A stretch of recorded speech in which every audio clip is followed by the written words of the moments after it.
வணக்கம் மக்களே, welcome to the Fender show. இன்னைக்கு ஷோல நம்ம பார்க்க போறது இவன் நிரபராதி அப்படின்ற ஒரு தமிழ் டப்டு மூவியோட ரிவ்யூ. இந்த படம் பாத்தீங்கன்னா தந்தி ஒன் சேனல்ல அவைலபிளா இருக்கு.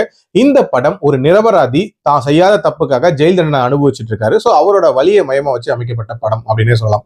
இந்த படத்தோட ஸ்டார்டிங்லேயே பிரதீப் அப்படின்ற ஒரு நபரை காட்டுவாங்க. இவரு தன்னோட அப்பா அம்மா மற்றும் மனைவியோட ஒரு வீட்டுல ஹாப்பியான லைஃப் வாழ்ந்துட்டு இருக்காரு.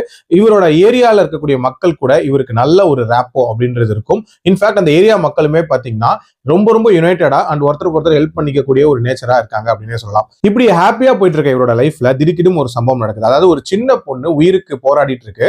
அந்த நிலைமைக்கு காரணம் பிரதீப் தான் அப்படின்ற மாதிரி சொல்லி அவரை அரெஸ்ட் பண்ணிட்டு போயிடுறாங்க. அண்ட் அந்த பொண்ணுமே கோமால இருக்கு. ஸோ இவர் தான் வந்து காரணம் அப்படின்ற மாதிரி அந்த ஊர் மக்களும் முடிவு பண்ணிடுறாங்க.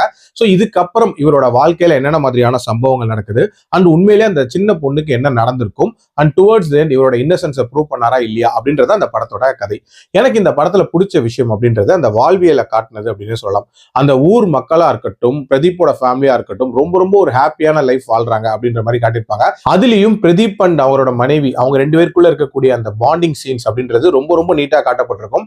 இன்ஃபேக்ட் அதனாலேயே ஒரு முக்கியமான டிராஜடி சீன் வரும்போது ஒரு நல்ல இம்பாக்ட் அப்படின்றது கிரியேட் ஆச்சு.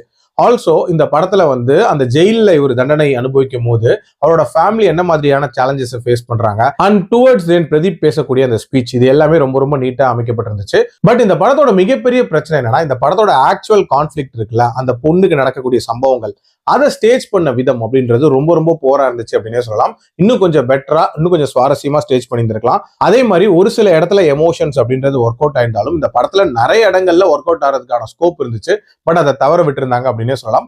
ஓவரால் இன்னுமே நிறைய இடங்கள் பெட்டரா ஸ்டேஜ் பண்ணிருக்கலாமோ அப்படின்ற மாதிரியான ஒரு ஃபீலுமே இருந்துச்சு.